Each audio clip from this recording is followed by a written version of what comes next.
La nueva televisión.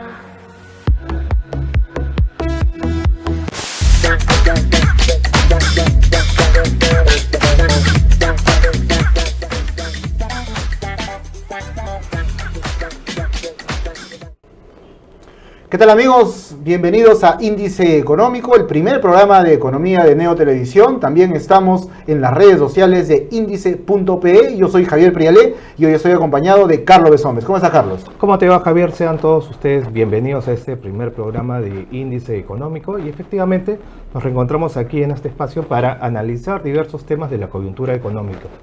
Índice Económico nace como una iniciativa de dos amigos. Carlos y yo somos amigos de hace bastante tiempo, nos hemos reencontrado en esta aventura periodística para hablar justamente de los temas económicos que están en la coyuntura, y en este primer programa vamos a tratar varios de ellos. Vamos a comentar los primeros, por ejemplo, los temas que están en agenda. Uno de los más importantes que han salido desde la semana pasada es el reglamento de la nueva ley del sistema privado de pensiones, ¿no? El reglamento que habla de las AFP y de la ONP. Es un reglamento que trae cosas nuevas, ¿no? Que tiene algunos cuestionamientos por el lado político, por ejemplo, porque ha sido por la forma como se ha debatido, pero que trae cosas interesantes. Carlos, tú has analizado varias de estas y nos podrías comentar alguna de ellas, por favor. Así es, Javier. Una de las principales novedades que tiene esta ley y este reglamento es la obligatoriedad que tendrán los trabajadores independientes a partir del año 2028. Asimismo, trae la necesidad o la obligación de que los afiliados o los nuevos afiliados, los jóvenes que ingresan al mercado laboral peruano, tengan que elegir entre un sistema u otro. En su defecto, van a ser registrados en el Sistema Nacional de Pensiones, pero lo que conversábamos también detrás de cámaras era un poco lo que va a venir en adelante, ¿no? Porque esta reforma, que como mencionas tú, trae temas que son bien interesantes y otros que son muy polémicos, van a ir implementándose de forma progresiva, ¿no? Es decir, no todos los alcances de la ley vamos a verlos ni siquiera en este gobierno. Ese es un tema muy importante, porque cuando uno escucha la información en los medios de comunicación actualmente, da la impresión de que las medidas que se han estado tomando, que trae el reglamento, son de implementación inmediata. Y no necesariamente es así. Efectivamente, por ejemplo, los independientes van a comenzar a aportar, pero no este año. Tampoco el 26, tampoco el 27, el 28, 3 años más.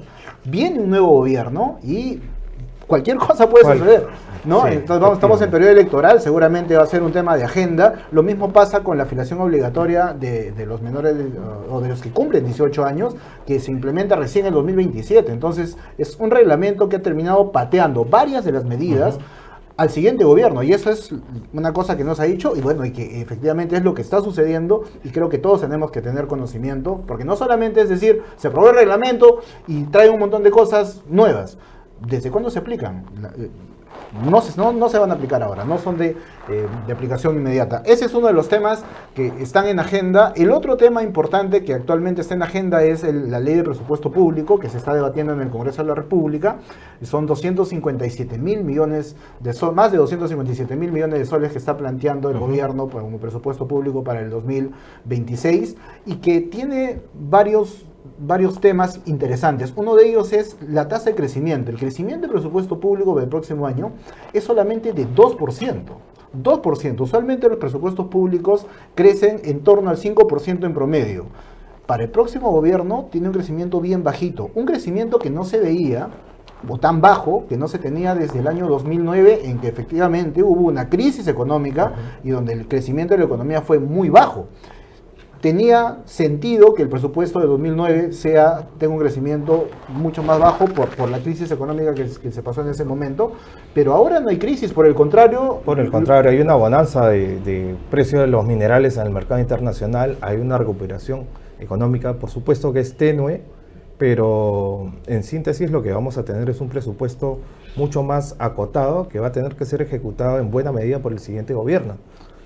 Entonces ahí hay a quien quiere ser candidato, por ejemplo, a tener algún cargo público, los candidatos presidenciales, al gobierno regional, que el próximo año también hay campaña de gobiernos regionales, a senadores y a diputados, pues el presupuesto debe ser hoy una de las preocupaciones que deben tener, porque van a tener un presupuesto más ajustado que ejecutar. Van a llegar y probablemente gran parte del presupuesto que se apruebe este año ya va a estar en proceso de ejecución. Sin embargo, Javier, ahí hay un elemento interesante que, si bien, como tú bien mencionas, el presupuesto del próximo año crece a una tasa de 2%, y esto, según nuestra percepción, ¿no? Se está quizás politizando el presupuesto público, porque la tasa de crecimiento de aquello que se va a destinar a los gobiernos subnacionales crece un porcentaje superior al mismo presupuesto público. Está creciendo cerca de 10% del presupuesto. O sea, mientras el presupuesto público total crece solo 2%, el presupuesto para gobiernos regionales crece 10%.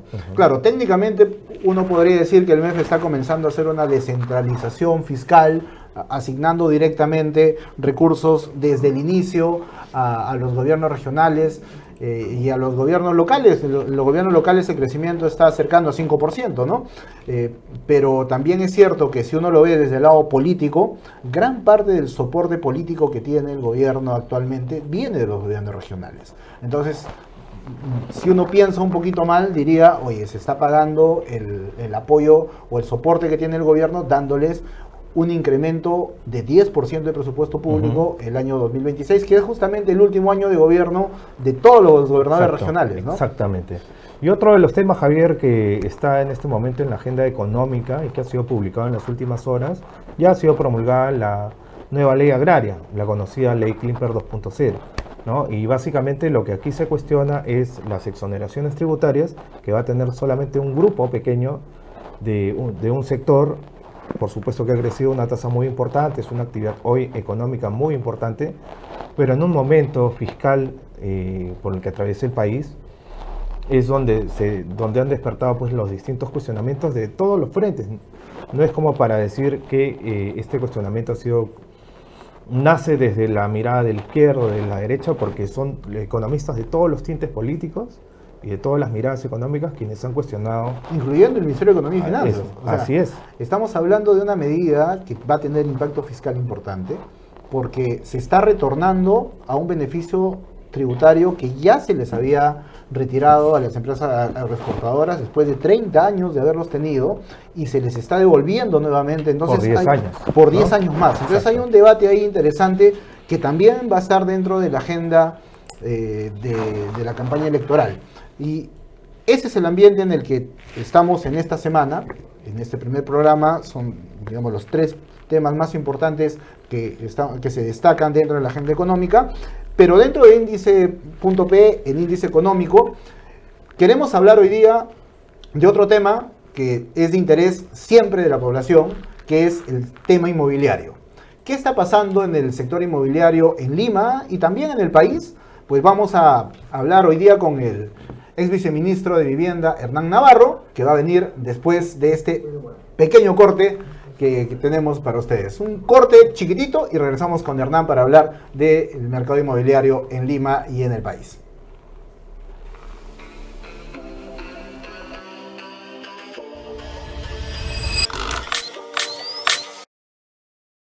Porque en un mundo lleno de ruido, encontrar la verdad no es sencillo. Todos repiten lo mismo, nosotros vamos más allá. Porque la información no es solo datos, es claridad, profundidad y contexto. Independientes, rigurosos y sin ataduras. En Neo TV informamos con compromiso, con valentía y con la verdad que importa. Neo TV. La verdad que importa.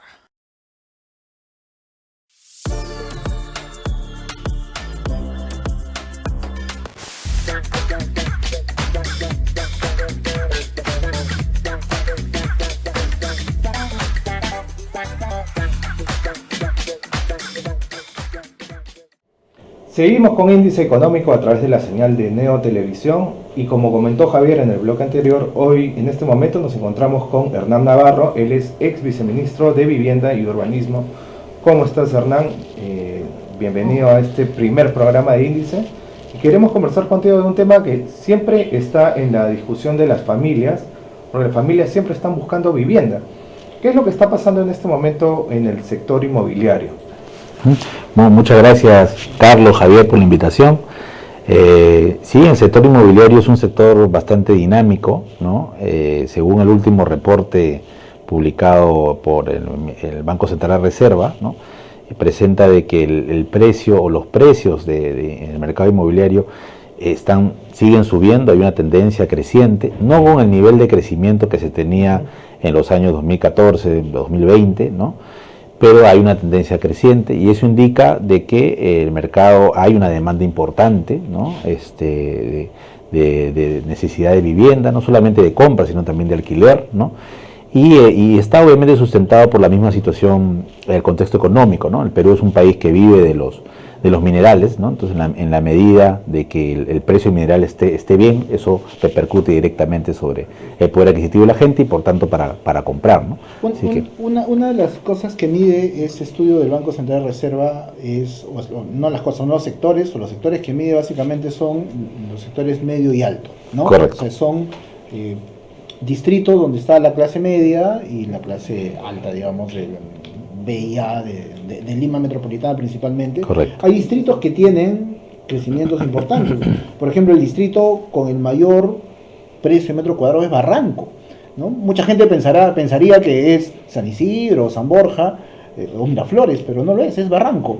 ¿Qué explica estas dinámicas? ¿Cómo podemos explicar la dinámica de movimiento de precios en las viviendas? ¿Por qué unos sí, por qué otros no? Usualmente ¿cómo varían los precios y por qué? Este estudio, como bien señala Javier, es un estudio que utiliza como fuente Urbania, ¿no? Que agarra básicamente los distritos digamos, más pudientes y los distritos de clase media, así los categoriza, ¿no? Y establece también una suerte de análisis de la dispersión, ¿no? O sea, qué tan dispersos son los precios por cada uno de los distritos, ¿no? Hay distritos que tienen mayor dispersión, por ejemplo uno de ellos es Barranco, Miraflores, dispersión en cuanto al precio, ¿no? O sea, y a tu pregunta... ¿Qué es dispersión? Dispersión es variación entre los precios, ¿no? O sea, tienes precios muy extremos, ¿no? Precios muy altos y precios muy bajos, ¿no? En cambio hay distritos como, por decirte, Pueblo Libre, Jesús María, donde el precio está más o menos en un rango determinado, no tan abierto, no tan distante, ¿no? Y eso básicamente se debe a las características del distrito en sí, ¿no? A las condiciones. Recuerda tú de que el mercado inmobiliario tiene un requisito fundamental que es el trámite de licencia, ¿no? O sea, estamos hablando acá del mercado formal de vivienda, ¿no? Entonces, para que un inversionista pueda desarrollar un proyecto, tiene que hacer su trámite de licencia. Y para hacer su trámite de licencia de edificación, de habitación urbana, requiere primero la factibilidad de servicios, ese es el requisito fundamental. Entonces, cuando el distrito tiene, vamos a decir así, condiciones muy complicadas para poder obtener ese trámite, el inversionista lo que hace es, ya no mira ese distrito, mira otro, ¿no? O sea, él obviamente el negocio inmobiliario es un negocio financiero, entonces en la medida que más se demora en poder efectivizar su trámite, la licencia, le es mucho más costoso, entonces voltean hacia otros distritos. ¿Y cómo entra a jugar ahí, justo con lo que acabas de decir, el tema de el reglamento de la vivienda social, de la ley de vivienda social, que se aprobó, fue al Tribunal Constitucional, el Tribunal Constitucional dio una orden de que se cambie, que el Ministerio de Vivienda no debía intervenir, que era autonomía de las municipalidades? Finalmente esto, a ver, si nos puedes resumir, ¿en qué ha quedado finalmente el reglamento de vivienda social y cómo está impactando esto finalmente en los precios, ¿no? Porque eso va directamente al bolsillo de la gente. Por supuesto. Bueno, creo que importante que se haya ya definido los roles, ¿no? Como tú recordarás, hace unos años existía esta discrepancia entre quién es si el Ministerio de Vivienda o las municipalidades deberían definir las condiciones urbanísticas. Las condiciones urbanísticas no es más que cuándo es la altura que debe tener un edificio, una zona, digamos, ¿no? Entonces la discrepancia era quién es el que define esas condiciones urbanísticas, ¿no? Quién es el que define las características de la vivienda social, etcétera. Entonces ya con este pronunciamiento del Tribunal Constitucional ya se sentó las bases, ¿no? de cómo es esa definición. Y ha quedado así, las municipalidades son las que definen las condiciones urbanísticas dentro obviamente de su jurisdicción, ¿no? Es básicamente las alturas, las zonificaciones, ¿no? Y el Ministerio de Vivienda es el que establece las características de la vivienda de interés social, ¿no? O sea, cuándo es que una vivienda es considerada, un departamento es considerada vivienda de interés social, ¿no?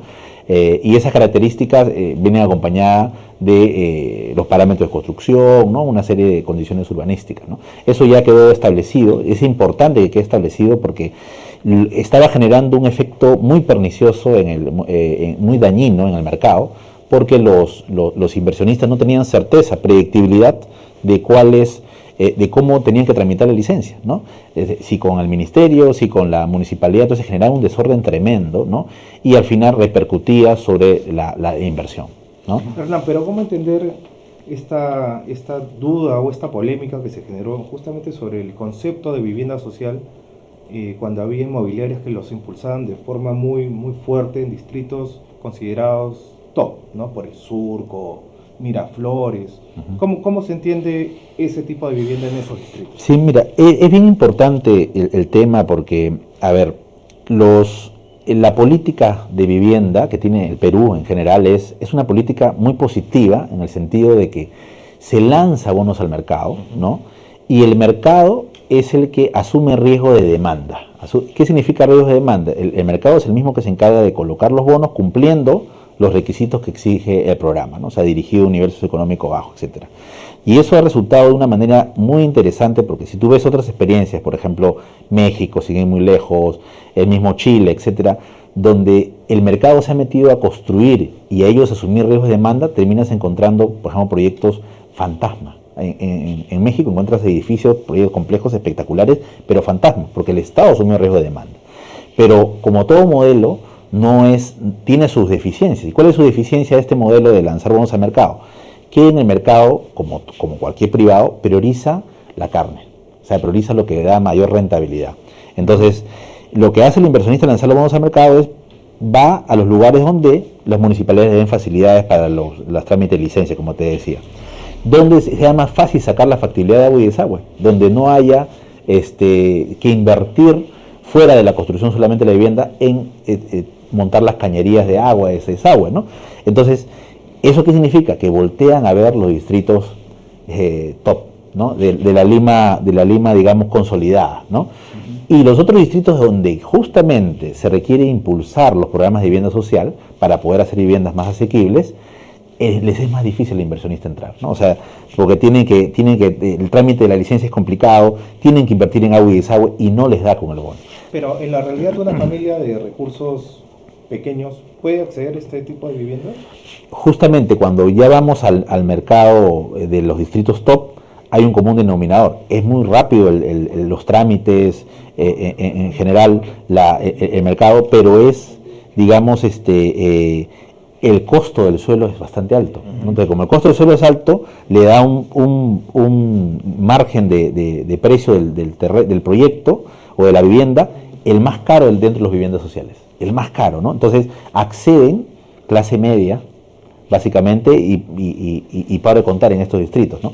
Entonces, por eso la necesidad de reenfocar los programas de vivienda hacia los distritos pujantes, vamos a decir, donde ahí sí el precio, el valor del suelo, te permitiría llegar a los tramos medios o bajos de la vivienda, ¿no? Hernán, es interesante lo que comentas y quiero entrar después a esta pregunta, a hablar de cómo están justamente los proyectos en las zonas, digamos, populares de Lima, que no son las zonas consolidadas. Quiero terminar el tema de Carlos porque efectivamente uno ve y no termina de entender por qué, por ejemplo, en San Isidro, en Jesús María, en Pueblo Libre, existen viviendas sociales.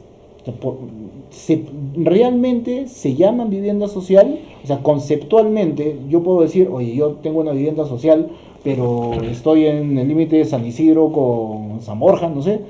Existen, ¿no? Varias. Da la impresión de que hay un mal uso de la vivienda social. Más aún cuando estos precios, como señala el informe del Banco Central, los precios siguen subiendo.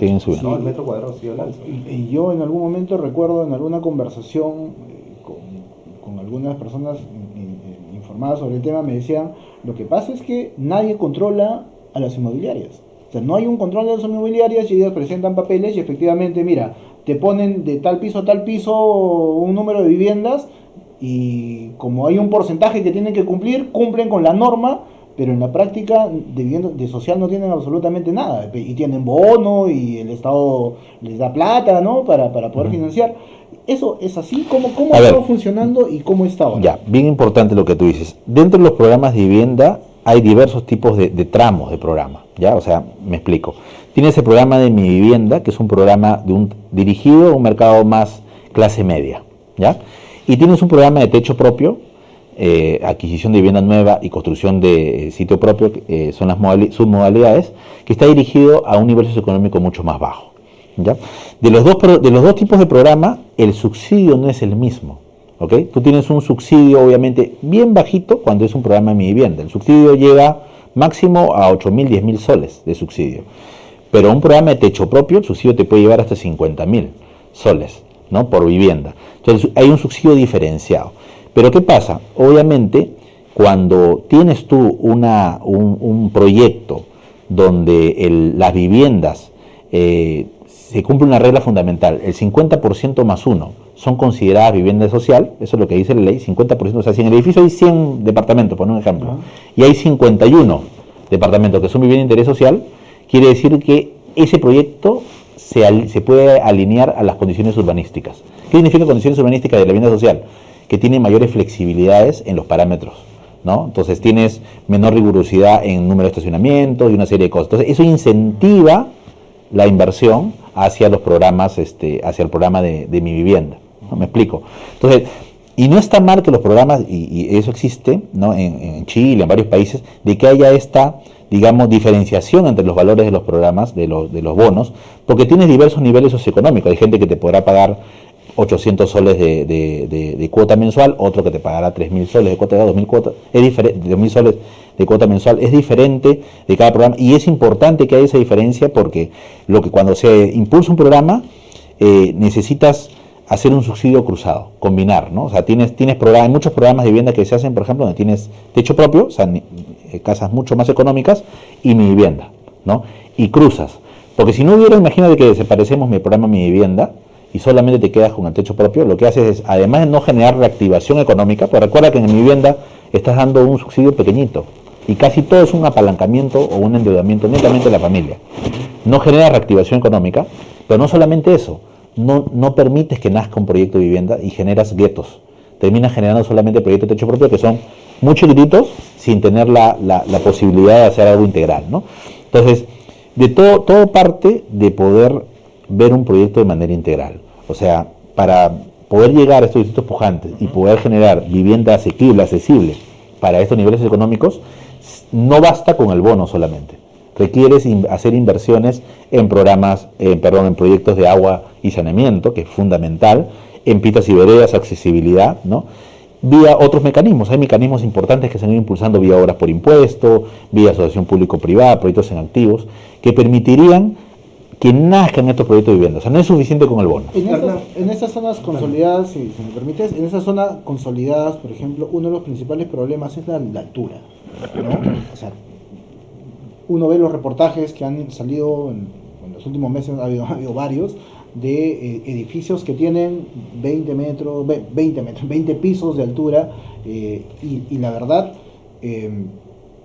uno dice, los vecinos son los que más se quejan, ¿no? ¿Por qué le dan tanta altura a un edificio si esta es una zona residencial? Acá solamente deberían haber casas, ¿no? ¿Cómo trata esto la ley de vivienda, el reglamento de vivienda social? ¿Quién tiene la potestad de decir qué altura tiene un edificio, hasta cuándo puede crecer la ciudad hacia arriba, y de qué tamaño pueden ser los departamentos? Porque en realidad ahora estamos en una tendencia a tener departamentos mucho más pequeños que antes.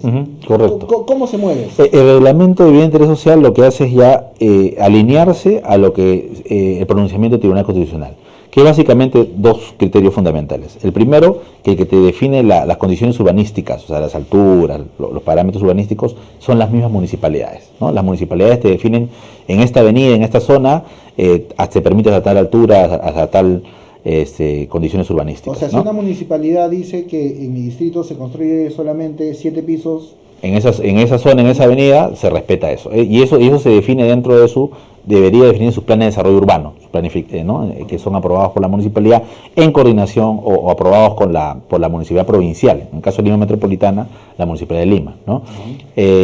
Y lo otro que dice el Tribunal Constitucional es pero el que define las características de una vivienda social es el Ministerio de Vivienda, ¿no? Entonces eso sí ha quedado sentado en este reglamento, en el Tribunal Constitucional y en el reglamento que se recoja, ¿no? Hernán, y haciendo un paréntesis al tema de los precios del metro cuadrado, ¿cómo se está comportando en este momento el mercado de alquileres? ¿No? Porque no todo el mundo accede a una compra directamente, o hay algunos que compran para luego alquilar y recuperar la inversión. Pero ¿cómo está en este momento el alquiler en Lima?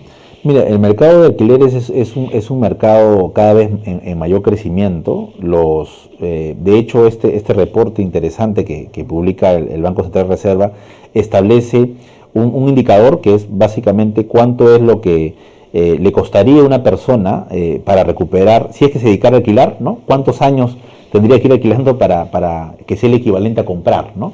Entonces ese indicador nos muestra de que hay una tendencia creciente, ¿no? O sea, es decir, las personas podrían estar más tentadas o más incentivadas a comprar que en lugar de alquilar, ¿no?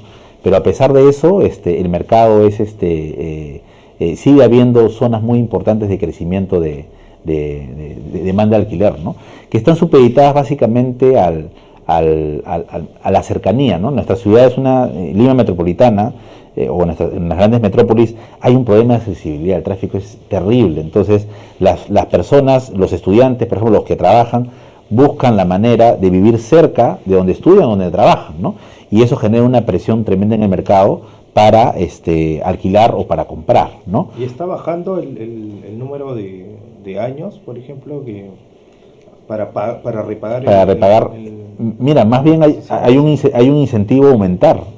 Según los últimos reportes, más bien está aumentando este número de años, lo cual significa, como te digo, de que para muchas personas le termina siendo más rentable alquilar que tener que comprar, ¿no? Pero es una cuestión que depende mucho de la zona, ¿no? Porque hay muchas zonas, por ejemplo, donde se ha generado una sobreoferta inmobiliaria. O sea, ha habido muchos edificios, mucha construcción de edificios, que al final lo que hace es que y muchos compran departamentos para alquilar, ¿no? Entonces, cuando hay una sobreoferta, ¿qué pasa? El precio baja. Y si el precio baja, ya no es atractivo para seguir invirtiendo. Eso es lo que estamos viendo. Eso es lo que estamos pasando en algunas zonas, ¿no? Por ejemplo, el Banco Central de Reserva, nosotros en Índice hemos hecho una nota destacando un poco esto, porque el número de años, según este informe del BCR, que se debe alquilar una vivienda para recuperar el valor ha caído, o sea, se ha reducido el número de años.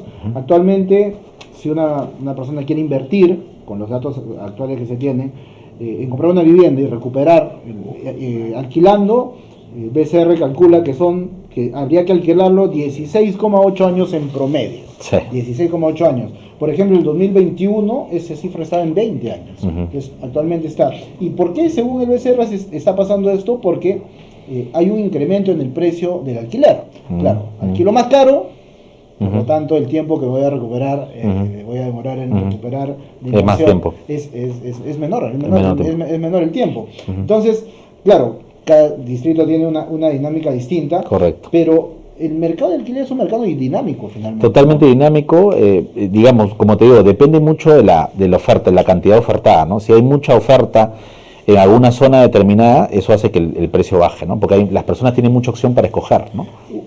Había todo un tema con el mercado de oficinas, por ejemplo, ¿no? O sea, construyeron muchísimas oficinas. En la pandemia. Y en la pandemia las oficinas se vinieron. Y ese mercado, Hernán, del coworking, ¿cómo se está comportando en este momento? Justamente muchas de las oficinas o estos proyectos inmobiliarios que se desarrollaron para alquilar oficina se han convertido ahora en coworking, ¿no?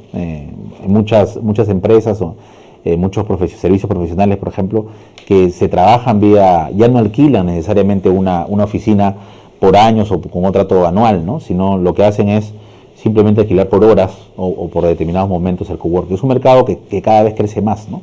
¿En qué distritos específicamente? Según estos últimos reportes, está creciendo mucho en Miraflores, San Isidro, ¿no?